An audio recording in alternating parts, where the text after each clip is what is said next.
de paires de chaussures avez-vous dans votre placard? Je suis à peu près certaine, messieurs, que vous en avez moins que votre conjointe. Mesdames, 5 paires? 20 paires? 60 paires? 300 paires? Il semblerait que nous n'avons jamais la bonne paire ou qu'il nous manque toujours cette petite paire de stilettos pour aller avec la robe noire. Eh bien, cette relation particulière que nous avons avec les chaussures dure presque toute une vie, mais surtout, c'est qu'elle débute très tôt. Moi, quand j'étais petite fille, j'adorais fouiller dans le placard de ma mère pour enfiler ses plus jolis talons.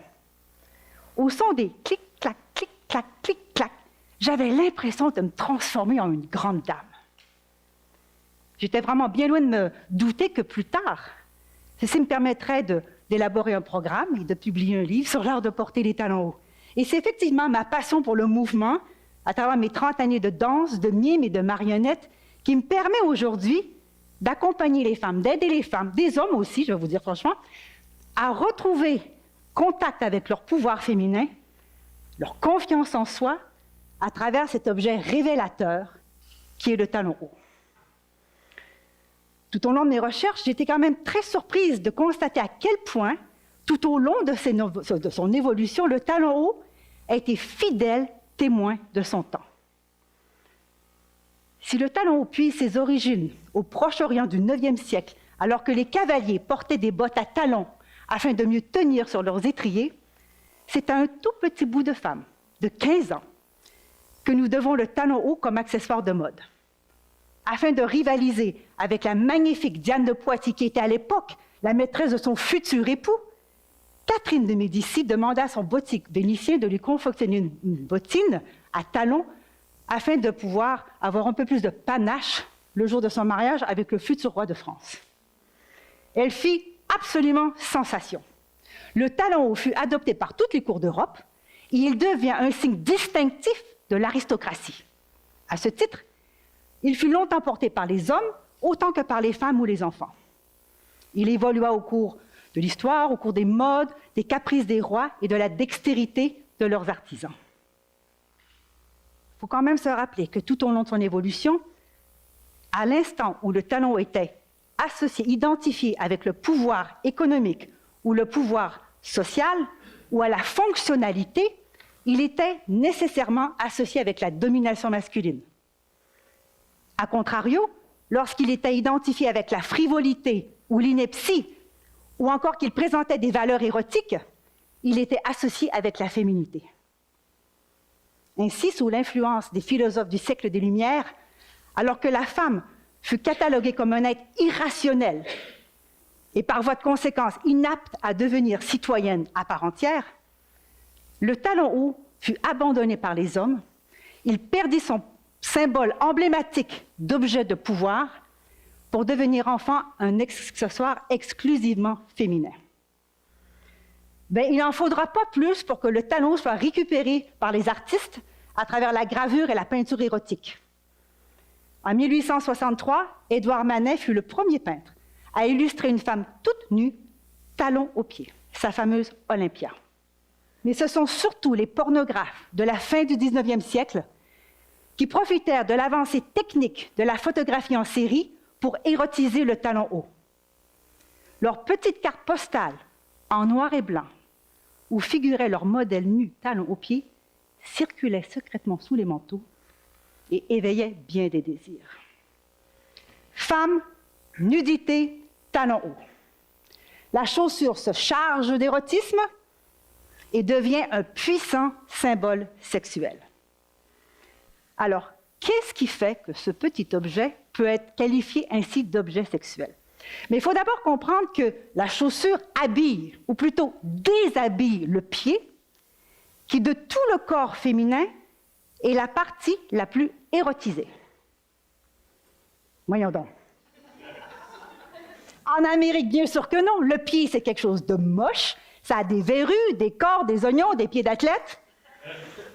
Mais partout ailleurs, depuis plus de 10 000 ans, le pied est hautement érotisé. Alors, ce pied, cette chaussure recouvre donc ce pied, Elle a souvent le bout pointu, ou du moins rond que plus pointu que rond. Elle a une coupe sinueuse, collante, sensuelle, qui colle à la peau. Elle est souvent ornementée de boucles, de sangles, de rubans, de courroies. Et dans tous les cas, elle a un talon haut. Et plus le talon est haut, plus il est chargé d'érotisme. Il faut savoir que de tous les fétichismes sexuels, celui du talon et du pied sont encore aujourd'hui les plus pratiqués. Deuxième raison pour laquelle le talon est un symbole sexuel, c'est pour les effets qu'il provoque. Il provoque deux types d'effets.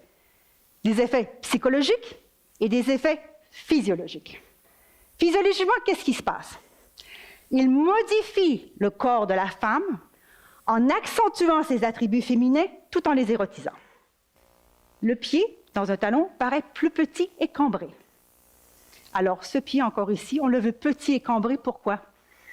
Depuis 10 000 ans, société occidentale, société orientale, sophistiquée ou primitive, le petit pied est valorisé.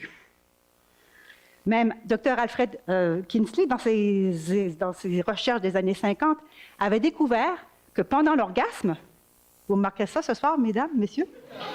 Pendant l'orgasme, la femme pointe le pied comme une ballerine. Alors, le pied dans un talon haut nous rappellerait cette image de pied en pleine extase. Qu'est-ce qu'il fait d'autre que le talon haut? Il affine la cheville, il allonge la jambe, il fait rebondir les fessiers, il projette la poitrine vers l'avant quand on en a, il accentue la courbe des reins et il favorise le balancement du bassin, ce qui ne manque pas de titiller l'imaginaire masculin.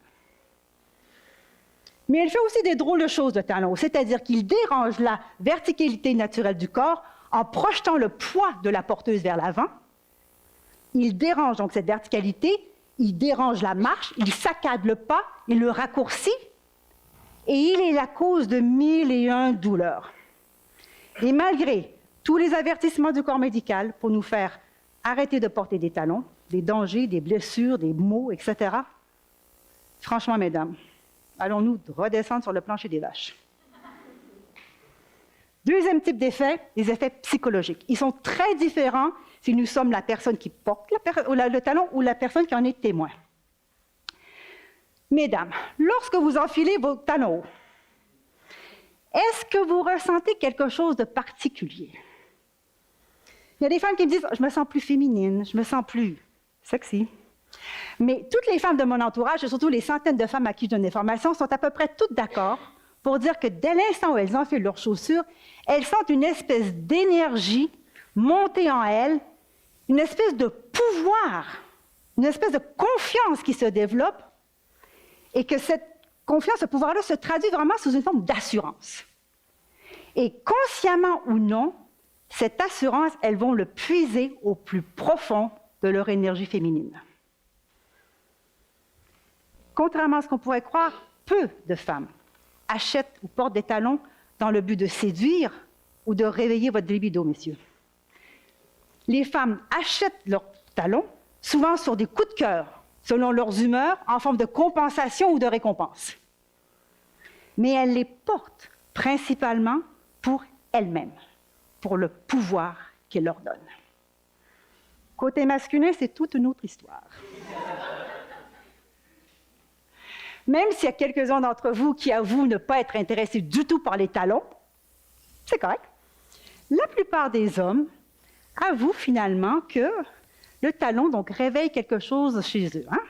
C'est-à-dire qu'en plus les modifications sur l'apparence qu'ils apprécient, c'est aussi cette nouvelle illusion apparente de fragilité et de vulnérabilité de la porteuse, ou complètement le contraire, cette assurance marquée qui agissent comme stimulants érotiques. Et c'est dans le cadre des pratiques sexuelles où le talon haut prend toute son ambivalence, parce que pour l'homme qui est sensible au talon, il peut réveiller soit son côté de domination, ou soit son côté de soumission. C'est d'ailleurs ce qui fait dire à certaines féministes que le talon sert finalement à assouvir les fantasmes masculins et à objectiver la femme. Mais elles n'ont pas tout à fait tort. Parce que si le talon était réservé à la stricte intimité des rapports amoureux, le problème serait complètement différent.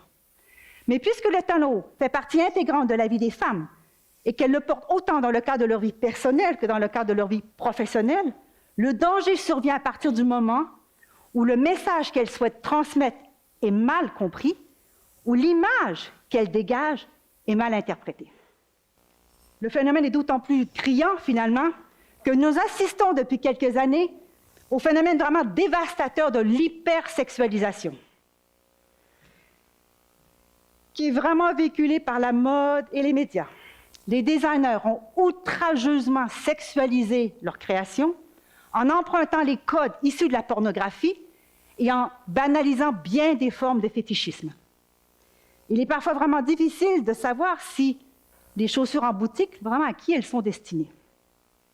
Il faut savoir quand même que les talons hauts ont une personnalité qui leur est propre, et parfois très, très, très forte. Et ce type de chaussures ne peuvent pas être portées par n'importe qui et dans n'importe quelle circonstance. Mais pourquoi? D'une part, à cause de la charge émotive qu'elles ont, mais aussi en raison de la difficulté de bouger avec ce genre de chaussures. Puis je suis certaine que certains d'entre vous, peut-être même tout le monde, a été témoin au moins une fois dans son vie de voir une femme tituber difficilement ou marcher comme ça, ou marcher, bon bref, beaucoup de difficultés à marcher en talons hauts. Et ce n'est pas toujours heureux. Et là, je vais vous illustrer donc cet exemple-là parce que Vivienne Westwood, qui est une designer britannique des années 70, qui a vraiment été très bonne pour nous donner, nous choquer finalement, elle a voulu transcender ce type de talons hauts, rigides, lourds, qui empêchent la mobilité, qui réduit la marche. Elle a voulu donc transcender pour vouloir insuffler un véritable pouvoir de domination à celle qui les porterait. Alors, elle a demandé à Naomi Campbell, qui était à l'époque la reine des podiums, de présenter sa collection. Elle n'a pas fait 10 pas avant de tomber. Ces exemples sont un peu extrêmes, mais il n'en demeure pas moins qu'au quotidien, la maladresse et le manque d'assurance en talons hauts sont facilement associés à la vulnérabilité, voire même à la soumission. Parce que le talon peut prendre deux angles différents. Il peut être un objet de soumission ou un objet de pouvoir. La différence va se faire simplement dans la façon du choix du chaussure qu'on va faire, mais aussi et surtout dans la manière dont elle sera portée. Alors, afin d'éviter vraiment tout malentendu, moi, je vais vous donner les 3 clés. Connaître la signification des codes du talon haut et de sa représentation dans l'imaginaire collectif, afin de pouvoir choisir adéquatement le type de chaussures que nous allons porter en fonction de notre âge, de notre morphologie, du contexte et des circonstances. Développer ses compétences en tant que porteuse, en apprenant les techniques du port de talons. Et ça s'apprend à travers un travail sur la posture, la démarche, l'attitude et l'allure, afin d'afficher une assurance gracieuse mais agile. Maîtriser l'étendue de son vocabulaire corporel, afin finalement de communiquer de façon claire et convaincante le message que l'on choisit de transmettre. Parce que sans ce travail de prise de conscience et sans ce travail sur soi, on laisse le champ ouvert à toute critique et surtout à toute personne qui continue de croire qu'une femme en talons hauts est un être irrationnel, disponible sexuellement, ou que sa valeur n'est égale qu'à sa capacité à susciter le désir. Le talon haut est un formidable et précieux outil de communication. Il ponctue, module et affine finalement les relations entre individus. Il influence les rapports que nous avons avec les hommes et les femmes.